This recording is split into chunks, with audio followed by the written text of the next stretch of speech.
Hello class 9th student. इस video में हम लोग कवर करेंगे फैक्टराइजेशन ऑफ अलजेब्रिक एक्सप्रेशंस।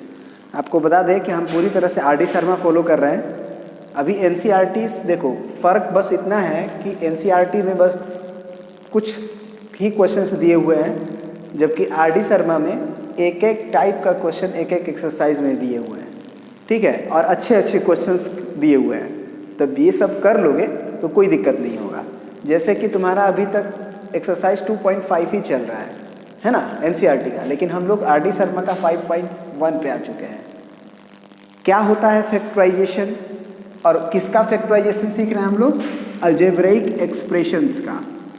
तो अलजेब्रिक एक्सप्रेशंस कुछ भी हो सकते हैं। सबसे पहले एक आइडेंटिटीज़ का देखो, जैसे कि मान लो फैक्टराइजेशन का पहले मतलब क्या होता है। देखो, फैक्टराइजेशन का मतलब होता है कि एडिशन जो है वो प्रोडक्ट में दिखने लगे। एडिशन जो है या सब्ट्रैक्शन जो है वो प्रोडक्ट के फॉर्म में दिखने लगे। फॉर एग्जांपल हम कह सकते हैं, जैसे तुम्हारा 4x² माइनस 9y² है, ठीक है।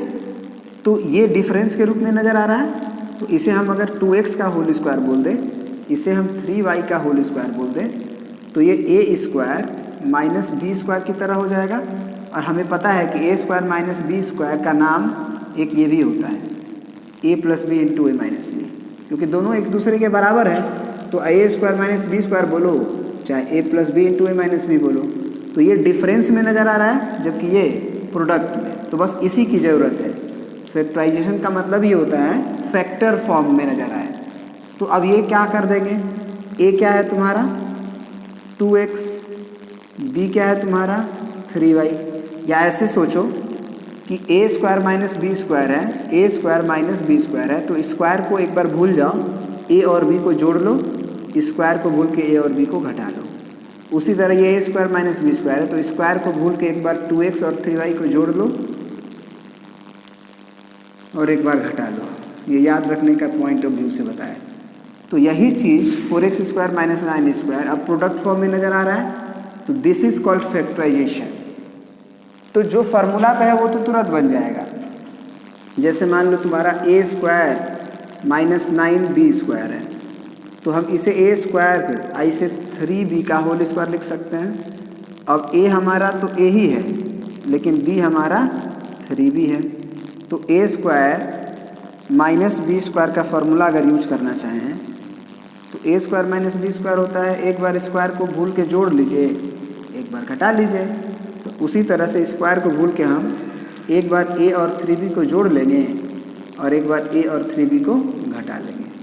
ठीक है, this is called factorisation. Clear है? प्रोडक्ट फॉर्म में नज़र आने लगा। तो इसी तरह का बहुत सारा क्वेश्चन हो सकता है। जैसे ये हो x² प्लस 4x और माइनस 4 या प्लस 4, बस यही हो। अब ये किस फार्मूला की तरह ट्रीट हो रहा है, उसके लिए ये सोचो कि क्या ये 3 टर्म है, तो ये a² plus 2ab plus b² पे टूट जाएगा क्या? पहले सोचते हैं टूट जाएगा कि नहीं। तो a² का मतलब a बराबर आपको मानना होगा x, यहाँ से x² को a² मान रहे हो तो स्क्वायर स्क्वायर काटोगे तो a बराबर x हो जाएगा।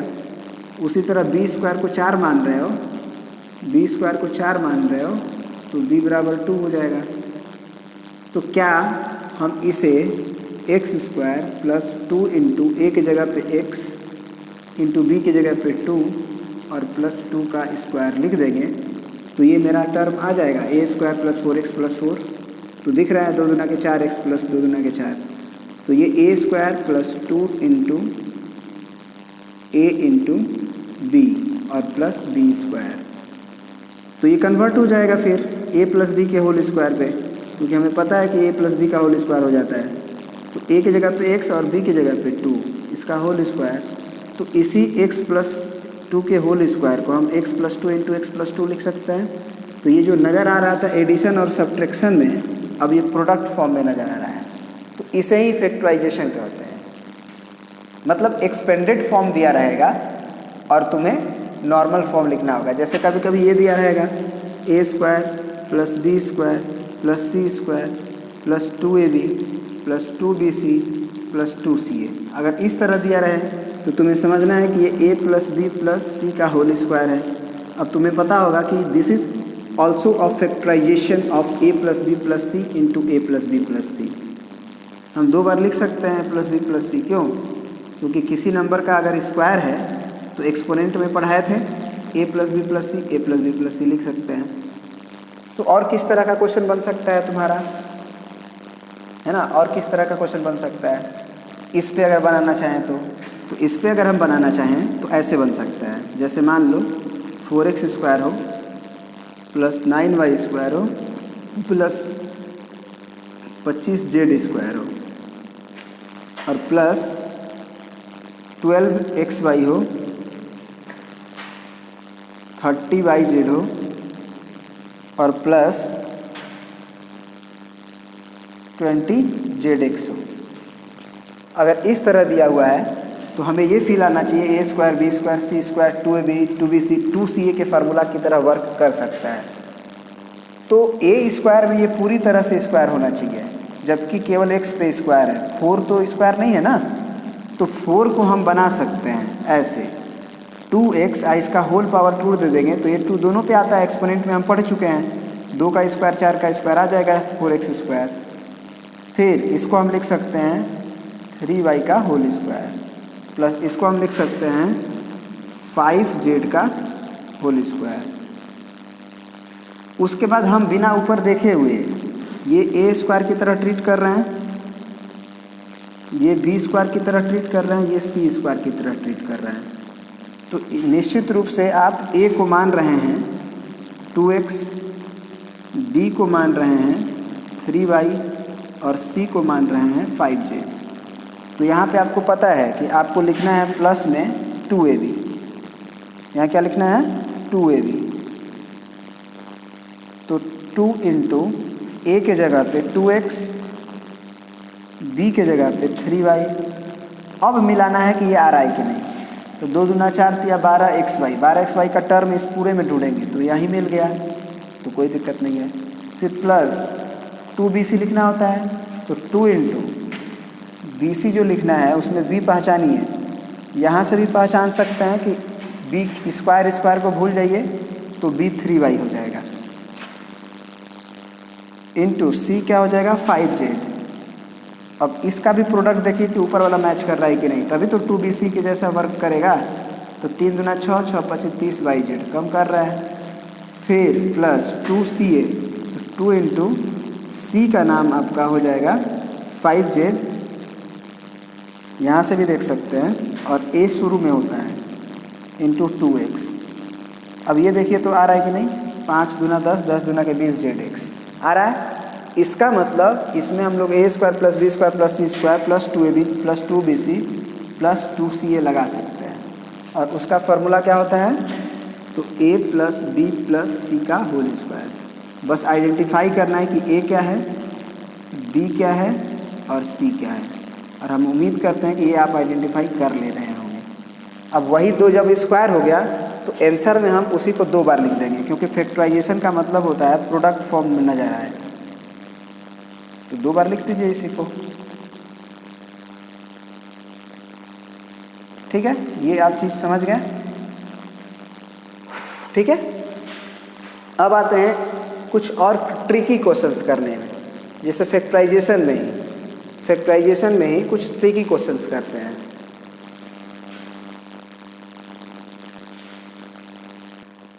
चलिए, अब ये आपके आंखों के सामने ये क्वेश्चन है, इसको करना है फैक्टराइज। तो जब फैक्टराइज करोगे तो यहाँ पे देखोगे कि x स्क्वायर के बाद प्लस 9y स्क्वायर है प्लस 4z स्क्वायर है माइनस 6xy है। तो तुम ये तो पैटर्न तो कम से कम पता चल रहा है कि a square plus b square plus c square हो रहा है, मतलब plus 2ab plus 2bc plus 2ca में अंतर होने वाला है। कहाँ पे अंतर होने वाला है, प्लस 2ab तो अब नहीं होगा क्योंकि माइनस 2ab है।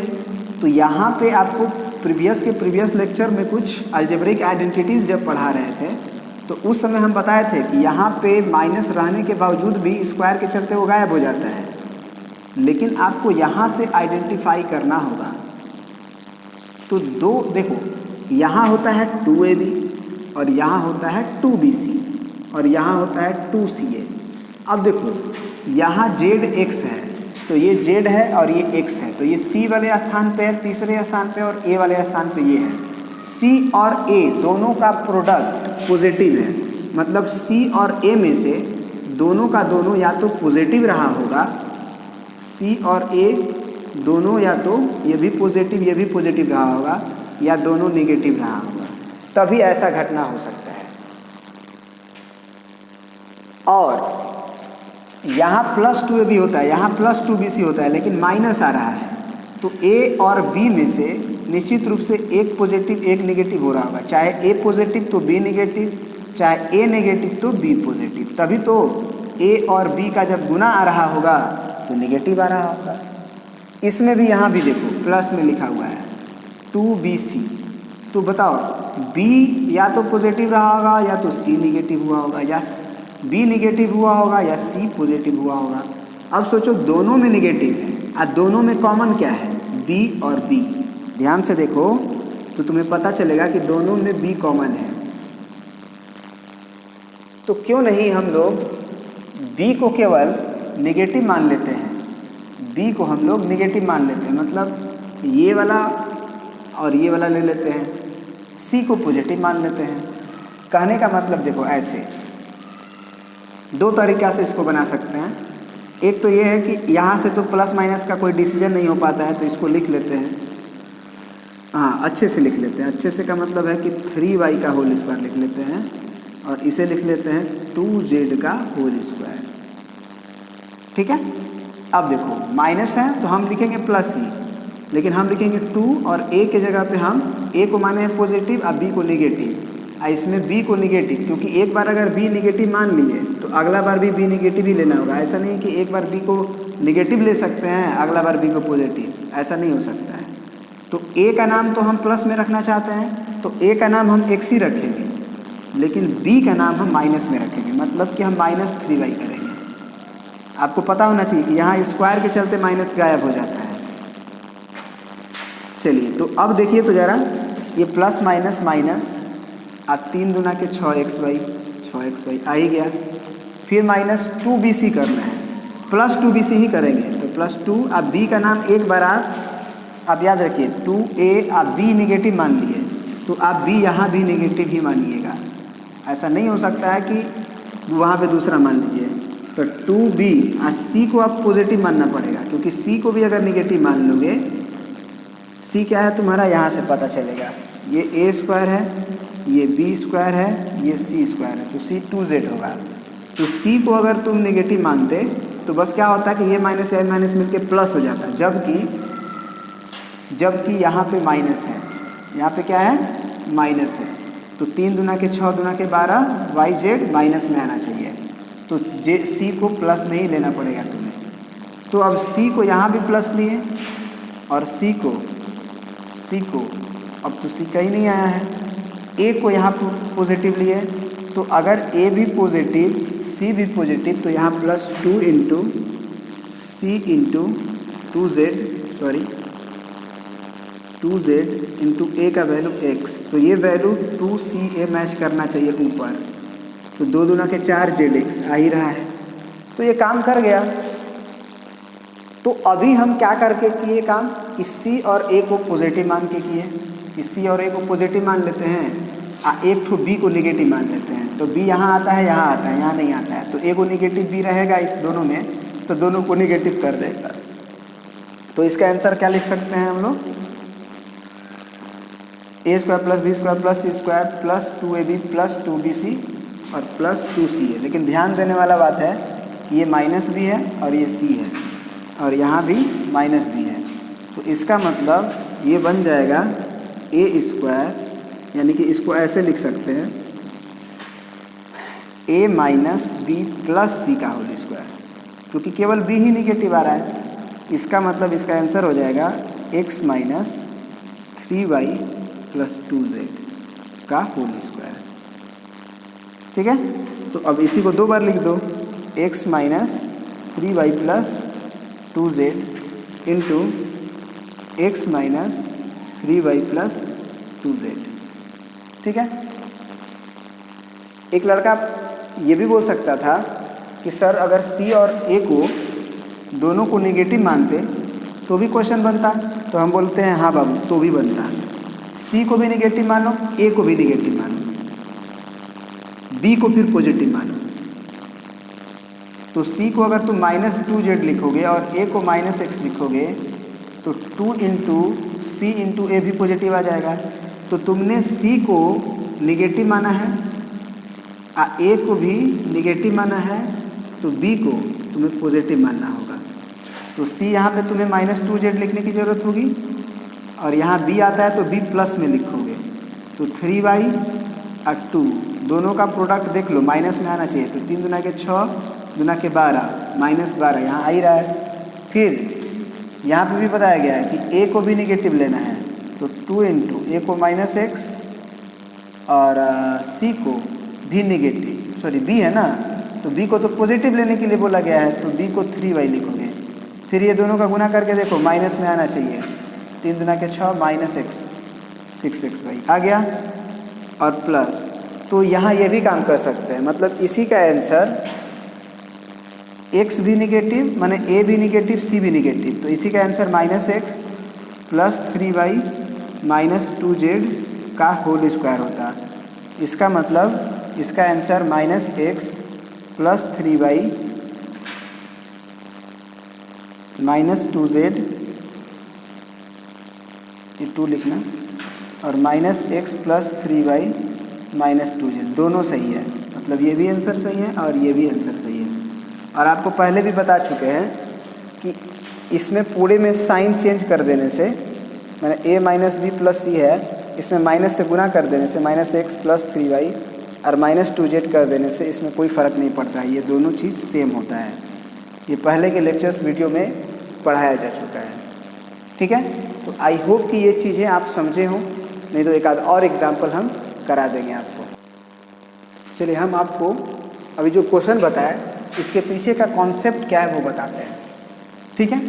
कभी भी आपको अगर a² plus b² plus c² plus 2ab plus 2bc plus 2ca मिले तो आप जानते हैं कि ये a plus B plus C का होल स्क्वायर होता है।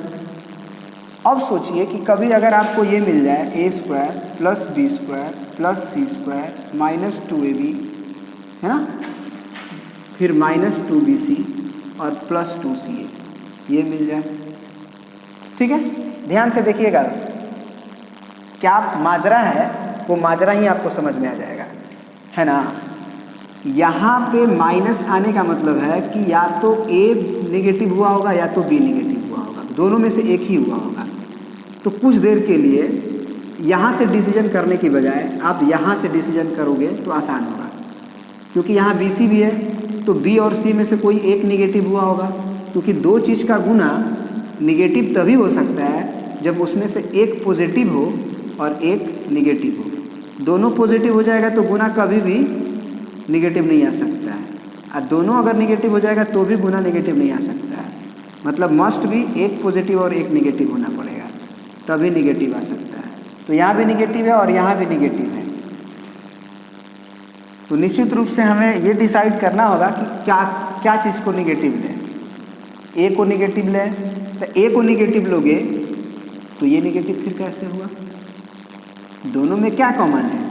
बी कॉमन है, तो बी को निगेटिव ले लो और सी को पॉजिटिव ले लो, ए को पॉजिटिव ले लो, ये तरीका है। या फिर एक डिसीजन यहाँ से भी ले सकते हो कि सी और ए प्लस में आया हुआ है, मतलब तीसरा और पहला अगर प्लस में आया है तो क्यों नहीं सी और ए को पॉजिटिव ले लिया जाए। तो एक बार सी को पॉजिटिव और ए को पॉजिटिव तुम ले लिए, एक बार डिसाइड कर लिए कि सी और ए हमारा पॉजिटिव है, तो बचा बी, तो बी को निगेटिव ले लो। तो सी तो यहाँ भी अगर पॉजिटिव लिए हो तो यहाँ भी पॉजिटिव, तो बी निगेटिव, ए पॉजिटिव लिए हो तो यहाँ भी पॉजिटिव, तो बी निगेटिव, तो अपने आप आ जाएगा ये पैटर्न। तो कभी भी अगर तुम्हें ए बी और बी सी में दोनों में माइनस नज़र आए तो ये पैटर्न पकड़ लेना कि दोनों में कॉमन क्या है। बी कॉमन है तो बी को माइनस में रखना है, बाकी सब को प्लस में रखना है। मतलब ये फार्मूला हो जाएगा a minus B plus C का होल स्क्वायर का, फटाक से। ठीक है ना, कोई दिक्कत बिल्कुल नहीं होना चाहिए। हाँ, कोई लड़का ये कह सकता था, तो वो नहीं समझो तो भी अच्छा है, वैसे समझा देते हैं। मैंने यही आंसर लिख दोगे तो भी आंसर मिल जाएगा तुमको। नहीं तो सी को भी निगेटिव मानो, ए को भी निगेटिव मानो, दोनों को अगर निगेटिव मानोगे तो भी ये पॉजिटिव आ जाएगा। अब सोचो कि अगर तुमने सी को निगेटिव माना है तो एक बार अगर सी को निगेटिव मान लिए तो यहाँ सी निगेटिव होगा ही होगा, और यहाँ पे है ए तो ए भी निगेटिव होगा ही होगा। चलो इसको जो लिखे थे उसी को रहने दो। सी को पॉजिटिव माने थे, पॉजिटिव, बी निगेटिव था, फिर यहाँ बी निगेटिव था, ए पॉजिटिव था, नीचे लिख दे रहे हैं इस लाइन में।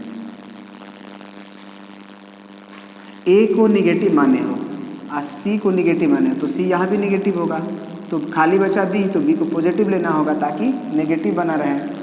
फिर ए तुम लिए हो निगेटिव, तो ए को निगेटिव लिए हो तो बी को तुम्हें क्या मानना होगा, पॉजिटिव, ताकि प्रोडक्ट निगेटिव बना रहे। ठीक है, तो यहाँ से ये डिसाइड हो गया कि सी और ए दोनों निगेटिव होना चाहिए और बी पॉजिटिव होना चाहिए। तो इसी का फॉर्मूला हो जाएगा माइनस ए प्लस बी माइनस सी का होल स्क्वायर। तो तुम्हें पता है कि ये दोनों आपस में बराबर होते हैं, बताया था ना कि अंदर का साइन चेंज कर देने से कोई फ़र्क नहीं पड़ता है। तो ये आसान है ऊपर वाला सोचना, नीचे वाला से भी कोई फ़र्क नहीं पड़ेगा। चलिए, तो अब ये भी हो सकता है कभी कभी तुम्हारे सामने A square plus B square plus C square plus 2ab minus 2bc और माइनस 2c, ये भी तुम्हारे सामने हो सकता है। अब तुम डिसाइड करो कि ए और बी पॉजिटिव है तो ए को पॉजिटिव मान लो, बी को पॉजिटिव मान लो। तो जहाँ भी ए नज़र आए वहाँ पॉजिटिव लिखो, और जहाँ भी बी नज़र आए वहाँ पॉजिटिव लिखो। तो बचा सी, तो सी को निगेटिव होना पड़ेगा, तभी तो ये दोनों निगेटिव होगा। तो ये फार्मूला बन जाएगा ए प्लस बी प्लस सी में ए तो पॉजिटिव हुआ है, बी भी पॉजिटिव हुआ है, तो ए प्लस बी माइनस सी का होल स्क्वायर, या इसी को तुम अंदर माइनस से मल्टीप्लाई कर दो तो माइनस से माइनस बी प्लस सी का होल स्क्वायर, सॉरी यहाँ ब्रैकेट होगा, लिख सकते हो। ठीक है ना। तो आई होप कि अब चीज़ें तुम्हें समझ में आना शुरू हो गया होगा। तो अब तुम्हारे सामने कोई भी क्वेश्चन रहेगा तुम बना सकते हो। अब हम तुम्हारे सामने क्वेश्चंस लाते हैं और देखते हैं कि तुम फटाक